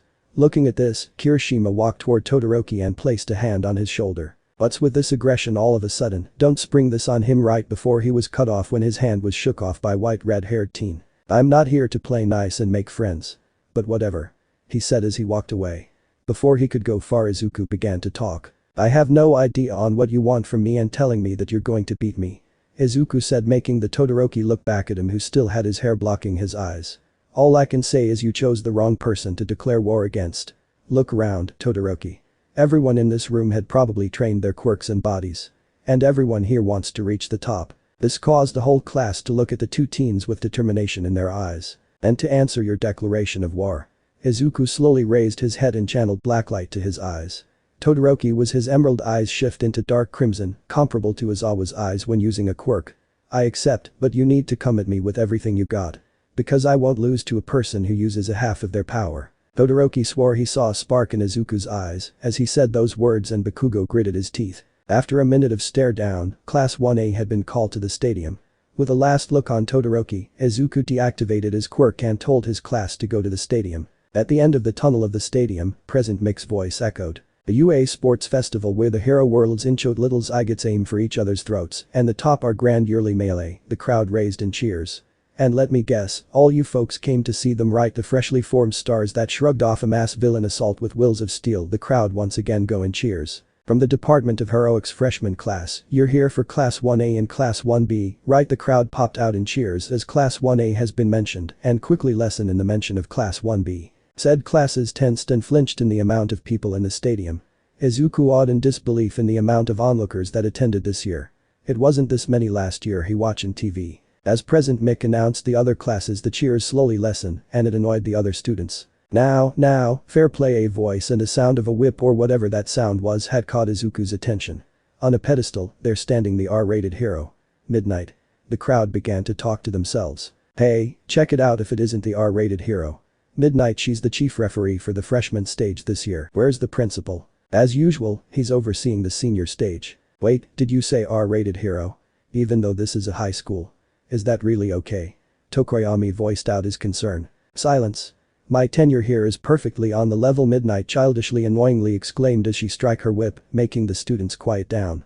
Now, player rep, she said as she looked at our green-haired protagonist. Izuku Midoriya of 1A, said teen, flinched a little, surprised for being called out, and quickly made his way to the pedestal. Why the heck is Deku the representative? Bakugo yelled, causing Jiro and Shoji to flinch on his loud voice. Well, he did placed first in the entrance exam, remember? Shiro pointed out, not really making the blonde any calmer. Yeah, the heroics entrance exam. Said a Gen Ed student sarcastically. Izuku stood in front of the mic and took a deep breath as he looked at the crowd and the students lined up. Sensei, I pledge to do my best. He paused and sighed one more time before continuing. For the majority of my life, I was quirkless. For the majority of my life, I had been bullied, laughed at and beaten up just for not having a quirk. This caused the crowd to gasp and silence shrouded the stadium. Inko, who was watching in their house, began crying and asking for forgiveness for not knowing all of that I had experienced for 10 years. And to a point where one of my bullies told me to take a swan dive off of a rooftop. That caused the crowd to gasp once more, and Bakugo flinched, which didn't went unnoticed by Momo and Jiro. Tempted as I was to do just that, someone believed in me, someone told me that I can be a hero. That I can be a hero if I wanted to be. The day he believed in me is the same day I got my quirk. Izuku smile, half-truth being spilled. He thought about Alex and how he believed in him. That's why I made a vow to be the greatest hero that I can be. He paused and looked at all the students. That's why it doesn't matter what course you are in, be heroics, general education, support or business. If you believe in yourself, you can all be heroes. Believe in yourself, like how I believe in all of you. There is a spot vacant in the hero course. So if you want to take it, then go beyond plus. I'll try. The students and crowd said in unison as Izuku smiled at them and went down the pedestal, passing Bakugo, who was still shaking for some reason. That was so manly, yelled Kirishima and Tetsu in unison as they shed manly tears. Midnight looked at Izuku and smiled internally at the boy's strong will and presence. Alright, with that out of the way, we can directly onto our first event, the hero said as the screen behind her lit up. Onto the preliminaries, as they called it. Lots of fine folks choking on their tears here every year, and this year's first round of Destiny is. She continued. She's actually not being all that brisk, is she? Jiro deadpanned as the screen showed the words obstacle race. An obstacle race? Izuku said, looking at the screen as the gates opened. It's a race between all 11 classes. The course makes a nearly 4 kilometers ring around this stadium. We always sing about our freedom on campus, fufu. Midnight said as the students began to shift on their places to face the open gate. Well, this is what it's all about. You're free to do anything as long as you remain within the course. So let's get cracking. On your marks. She said as the lights on the top of the gate shift from red to yellow. All Class 1A students began to show a look of determination. Izuku began channeling his quirk on his feet. This is it for Alex, for Mom, and most importantly, for myself, Izuku thought to himself as he ready to run to the next chapter 1 mean to the gates. The gaddis. As the lights shift to green, horns were heard as Midnight's voice echoed in the whole stadium. Chapter 14. Run, catch and win. As the gates opened, noises of feet stomping on the ground were so loud as soon as everyone was gunning it through the narrow tunnel. Izuku noticed that the start gate was too narrow to fit everyone. And just as he noticed that, students were banging to each other.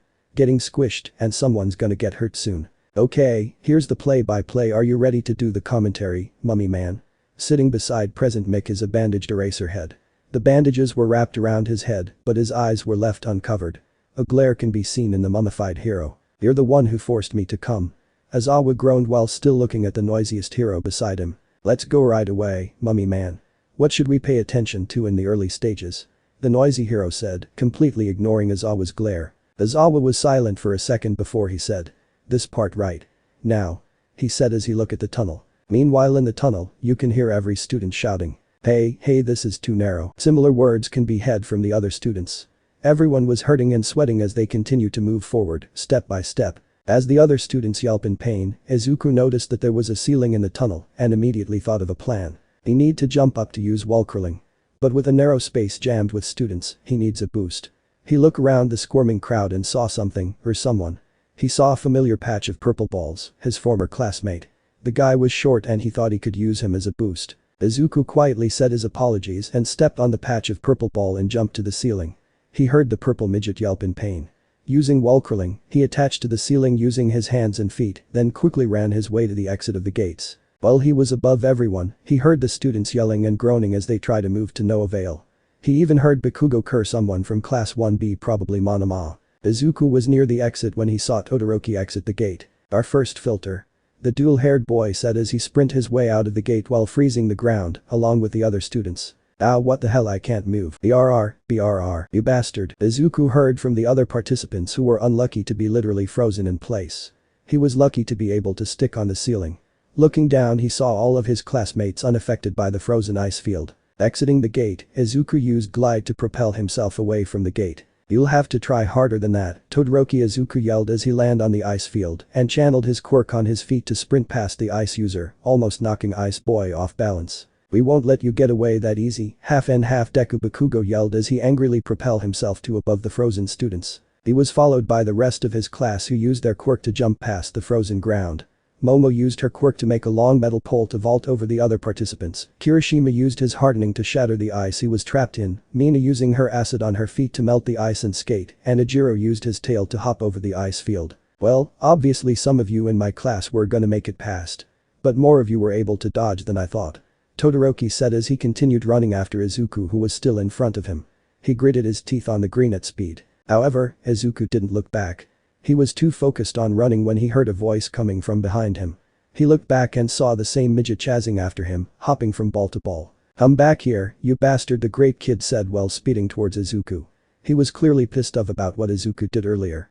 "I'll show you not to mess with me, my killer move," he said as he grabbed 2 balls off his head and made a throwing pose. Brapar he was cut off as a robot hand slapped him away from Izuku. The midget was sent tumbling across the course. Izuku immediately recognized the robot that hit the great face from the entrance exams. "Target detected. Multiple," the robot said as it blocked the way. "Here comes the obstacles, and so suddenly and from the very outset the first barrier will be Robo Inferno present." Mick's voice echoes as the Zero stood there menacingly. "It's the villain bot that was worth 0 points in the entrance exam." "Hold on, you're telling me the hero debt? Kids had to fight those things. There's way too many to slip past them," the other student said as they look at the robots with fear, worry and shock. "So it's these villain bots they used for these kinds of trials in general, huh?" Todoroki said while analyzing the situation. "Where do they get the money for all of this?" Momo said as she looked at the pile of robots. Izuku was ready to attack the robots when a pillar of ice stopped the robots from moving, but looking at the angle of the robot, he knew that it was going to fall onto them. He had to do something quick before the robot falls. He stopped them. "We can get through between the legs, come on." 2 Gen Ed students shouted, suggesting to all of the other students to run towards the direction where the ice user went. "I wouldn't do that if I were you. I froze it when they're unbalanced," Todoroki said as the robots began toppling down the students. The students screamed in fear, only to hear a sound of metal hitting each other. When they look up they saw the faux villain vertically sliced in half, falling down separately, landing on the sides of the students with its parts scattered everywhere. "Not a very heroic move," Todoroki Izuku as he landed in front of the shell-shocked students. "Are you guys okay?" he asked to the students, who just absent-mindedly nod. He nodded and ran towards Todoroki. Todoroki and Midoriya of Class 1A attacked and defended in one hit. "How elegant," President Mick exclaimed as the crowd rode in amazement by the show of power by the 2 strongest in 1A. Todoroki's the first one through, followed by Midoriya. He stood up from his seat and gave Eraserhead a thumbs up. "Your students are amazing, Mummy man, it's, practically unfair," he said as he looked at the show of strength by the 2 students. "Their moves are logical and strategic," Aizawa said tiredly, but mentally he smirked at his students' performance. As expected from someone who got in through recommendations and someone who got first in the entrance exams, the loud hero shouted. Todoroki never fought them before, but those Robo Infernos couldn't get up from his elite moves, while Midoriya encountered them in the exams, already know how to fight them. "So, that's the son of Endeavor. As expected from the number 2 hero," said a civilian whose jaws are dropped from what he saw on the screen. "That Midoriya kid destroyed the robot like it was nothing." "What power," said a pro hero, which caught the attention of a certain rabbit hero who looked at the screen with curiosity. "Midoriya," she thought as she watched our greenet use his blade to slice the robot in half, his blade passing through the robot like butter. "Interesting," she said as she smirked. At the course, Izuku was shredding and tearing through the robots as they seemingly spawned from out of nowhere, like an RKO, programmed to terminate their targets. All of the first-year students. He was hitting and running when he heard cracking and tearing of metal from behind him. When he looked back, he saw Kirishima emerge from a robot while using his quirk, hardening. Then another crack was beside the hardened boy and revealed to be Tetsu. Skin covered in metal. Must be his quirk. As those 2 were destroying and running on the robot's detached arm, Izuku saw Bakugo use his explosion quirk to go up one of them. "Bakugo!" Denki called out as they watched him avoiding the robot's fists and kept on going over. "Class 1A's Bakugo, since the bottom's blocked, he goes above." Clever President Mick announced, complimenting the ash blonde who landed on the robot's head. Then soon all of Class 1A went through. As the students destroy and pass the Robo Inferno, President Mick's voice echoed at the field. Hey, first course is a piece of cake. If that's so, then what about the second?" As soon as everyone got through the first barrier they all stopped at the next one. Echako, Mina, Sayu and Toru were in shock. "Why?" Looking at the second course, they saw a very large pit. There were ropes attached to large pillars. "Simple rules, you fall, you're out if you don't wanna, then crawl. This is the fall," exclaimed the teacher who acts as an MC, calling the second stage of the obstacle course. Everyone stopped running in their tracks and were shocked by how large that's what she said the fall is. "Since when did they build this stage?" Ochako asked as Todoroki took his first move. He stepped on the rope and slid through his ice quirk. It didn't reach more than 5 seconds as he finally landed on a stone pillar, gaining the first place once again. Wow, Mina said, amazed by the bi-colored boy's skills. Then Tsai walked forward before jumped on the tightrope and crawl onward, didn't hesitate to even slow down. As the other Class 1A girls were amazed at the frog girl's skill, a familiar girl wearing goggles stepped forward with a smirk on her face. Mei Hatsum. Here it is, here's my chance to show off, she said, making Izuku look at her direction and smirk at his friend. He noticed that Mei was looking tired, hence her eye bags, probably overworking again. But her energy was there. It's time for my babies to be the star of today, she recompassed her body and stretched her arms sideward. Everyone is looking at her as she declared, look, all you support companies across the country wire arrows and hover souls glitter, she said, imitating the sound effects as the sun shines upon her equipment that is around her waist. Izuku couldn't help but chuckle at his friend's antics. You're from the support course? Ochako asked. What? It's okay to bring in items. Mina questioned the girl as she pouted. There is a reason why every class must participate, Mina. The girls look at Izuku, who is analyzing the pit. Of course, it's the UA Sports Festival for the first year, so they should give it their all. He explained, then looked at them. Also, Midnight Sensei did say that we can do whatever we want as long as we're in the course. As for the support classes, they're allowed to bring such items. They use their minds to create something that can help us in the future. Without the support course, the heroes are gonna be wounded easily. No hero wears no support item. Well, except for me. He said while whispering the last part. By the way, how'd you been, Mei? Izuku asked the girl, who looked at him with a smirk in her face. Doing fine and great, Izu, she said in a seductive way, earning a pout of jealousy from the girl, while an eye roll from Izuku. I told you to stop calling me that. He groaned before chuckling. Mei chuckled as well before she walked forward to the pit. It's nice seeing you, Izuku, but I have some babies to show off, she said as one of the wire arrows just fired at the large pillar and attached to it. This is the place where we can show off our ideas and skills to the companies. Reeling in, Mei was sliding until she flew to the air. Come and take a look, all your companies, especially the big ones, look at my super cute babies, she shouted as her hover boots turned on and guided her towards the stone pillar. With the wires retracting back, she laughed like a maniac as she landed on her feet, surpassing Tsai. Izuku chuckled at his friend's shameless advertisement. The girls looked in awe as they saw how Mei easily passed them. Welp, I'd love to talk to you girls, but I have an obstacle course to win, Izuku said as he began to step backward. See you at the finish line. He said as he ran forward. As he was almost at the edge, he channeled Blacklight on his legs, then jumped. He then used Glide to propel himself to the nearest stone pillar and rolled on top of it before rolling up to jump again towards another pillar. Amazing. Ochako said, amazed by Mei and Izuku's actions. Mina was knocked out of her daze, then pouted, that's so annoying. She said as she began crawling on the rope. I won't lose the bob cut, girl said as she placed her fingers together, activating her quirk and jumped. At that moment everyone was progressing. Izuku, who had passed Mei, was almost out of the second course. He was about to jump towards the last pillar when he heard someone yell. He looked back at the direction and saw Jiro dangling on the tightrope, struggling on hanging on. Izuku began to worry as he saw her left hand slip of the rope. He looked around at the area where Jiro is and had to suppress a growl when he saw Monoma smirking as he was calmly walking away from the tightrope. That bastard, he growled as he vowed to make him pay for what he did to his classmate. Looking back at Jiro, she was sweating profusely and a stream of tears can be seen on the corner of her eyes down to her cheeks. Izuku did the only thing he could do right now. He jumped off the pillar and used Glide towards her direction. Ioka Jiro knew she was in a sticky situation.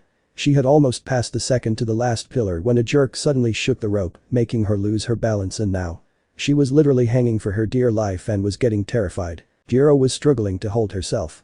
She can feel her weight making it hard for her to hold on to the rope. As she made her last attempt to use her left hand to grab on the rope once more, her right hand, the hand holding the rope, slipped. She was falling. In only seconds, her whole eye flashed before her eyes. She knows that if she falls she's over. And she was falling. This is it. I guess. She thought as she closed her eyes. As she was about to accept her fate, she was snatched from the air. When she opened her eyes, she saw Izuku's face up close. When Izuku saw Jiro let go, he had used his tendrils to latch on the rope and let himself fall to the pit. As he was at least a couple of feet under the purple-haired girl, he retracted the tendrils and pulled himself towards the girl. Only feet away from the girl, he deactivated tendrils and switched to Glide to propel himself to the girl to catch her. He then landed on the stone pillar, holding the girl in a bridal carry. Midoriya. Jiro yelped, surprised to see the green-haired boy. Said boy looked at her and smiled at her. She blushed and felt her heart flutter at the sight of Izuku. "Hey, you okay?" Izuku said to the girl who was still looking at him in surprise. The girl just nodded, which made him chuckle. What a chivalrous move by Class 1As Midoriya, saving his classmate in the middle of the race. Present Mick's voice echoing in the field had cut off Jiro in her trance. She panicked and almost fell down. Izuku saw her panic look, then soften his gaze. "Can you walk?" he asked the blushing girl. She looked at her legs before looking back at Izuku and shook her head. She was still shaken by the fact that she had almost fell down a large pit. Izuku smiled, then held her closer. The contact made him blush a little, and the girl more as he used blacklight on his legs as he jumped from one pillar to another while carrying Jiro. As they jumped from pillar to pillar, Jiro couldn't help but feel relaxed and safe while in the arms of the boy. She looked at the boy's face and saw the determined face of the greenette as he carries the girl. She noticed that his freckles were formed in the shape of a diamond on his slightly red face, which she finds it cute. Jiro just looked at the boy's face as they flew through the air, not noticing her leaning her head on his chest. "And now the leader of the pack is easily getting through first," Present Mick announced, as the media shows Shoto Todoroki, who just passed the fall. Todoroki continued on running before he hears a sound of crackling a couple of feet away from him. He looked behind and saw Bakugo, who easily passed the second stage because he was using his quirk to go over the large pit. "Looks like he's getting fired up. A slow starter, huh?" he thought as he turned his head forward, dashing through to get to the next stage. "Damn it," Bakugo cursed as he chased after Todoroki. Iida was standing at the beginning of the fall, was catching his breath as he saw everyone jumping and crawling on tight ropes to get to the next stone pillar. Panting, he said to himself. "Nai-san is probably watching me. I can't let him see me act uncool doing a T-pose." He jumped on the rope and used his engine quirk to slide across. "That's so uncool," Mick said as he and the crowd watch. Iida did the opposite of what he said. Suddenly, the screen switched to Todoroki. "That guy in the first place is way ahead," said a random citizen. "His quirk is really strong, but his natural athletic ability and judgment are also a cut above everyone else," said a businessman with 3 eyes. "Of course it is. You're looking at the flame hero. Endeavor's son," said the person beside him, revealing Todoroki's identity with excitement. "No wonder the blood of the guy second to All Might, right?" asked another civilian who was shocked but also excited. Izuku had just passed the second stage of the obstacle course. He was still carrying Jiro and looked at the girl. The girl thanked him and asked to be put down. He obliged and slowly placed Jiro down. He had smiled at the girl before running once more with Jiro slightly behind him. As they ran, Mick's voice was heard once more. "The reality here is. It's a minefield. Don't worry, these mines can't kill you. It'll just make you blast odd to space." Izuku sweat drop at the hero's hyperbole. "It's so set up that you can tell where the mines are if you look carefully. So you have to exploit with your eyes and legs." "I see," said Todoroki, who had stopped when he saw the minefield. "This stage is where the leaders are put into a disadvantage." With that being said, he looked down and placed his feet on the ground where there are no mines. A minute had passed and most of the students were on the last stage, trying their best to avoid getting blasted and getting blasted. Todoroki was moving quicker than the others. All of a sudden, Bakugo entered the field and managed to catch onto the bi-colored boy's tail. "This doesn't affect me," exploding his way through the field, he yelled at Todoroki with fury in his eyes. "You bastard, you declared war on the wrong person." Close enough. The ash blonde attempted to attack Todoroki, who avoided the attack by taking a step back, caused him to lose the first place. "And now, we've got someone new in the lead," Present Mick declared. Everyone cheered as the race was about to reach its climax. "Rejoice, mass media, it's the development you love." They all watched as the students who were failing behind are catching up to the leading students. Some were recklessly running in the minefield, some are looking where to step, and others are moving forward carefully. Todoroki and Bakugo were dodging each other's attempts to attack. The former tried to grab the latter's arm with his right hand, freezing it in the process. But Bakugo didn't even flinch and tried to blast the number 2 hero's son. They continued fighting each other until a large explosion was heard from behind. Everyone had to stop and even cover their eyes from the wind while others narrow their sense of sight. "There's a huge explosion at the back. What the heck was that?" Force Mick got out of his seat as he was stunned. Heck, everyone was shocked. As soon as the explosion died, they all looked as something or someone came out of the large smoke. Izuku Midoriya, who had retracted his shield and used glide. "What?" All Might in his Toshinori form stood up from his seat and placed his hands quickly on his head as blood came out of his mouth. At the heroes' viewing room, the reactions of the heroes in the room are one with the crowd. Mirko, the rabbit hero, had her eyes wide open from Izuku's show of skill. Using the landmines as a tool to win. She thought as she smirked. "Not bad, kid. You got a big brain and knows how to use it." As for Kamui Woods and his team, their eyes were bulging out from what they see. Mount Lady's takoyaki had fallen out of the stick and landed on the ground. She took a look at the screen and narrowed her eyes when she saw Izuku flying forward. I think I saw that kid before. But where? A couple of minutes ago, as Izuku and Jiro entered the last stage. After analyzing the situation, Izuku immediately summoned his claws and began digging the mines. Quickly yet carefully. Jiro was confused on why Izuku was doing this, but she saw that he was too busy to ask.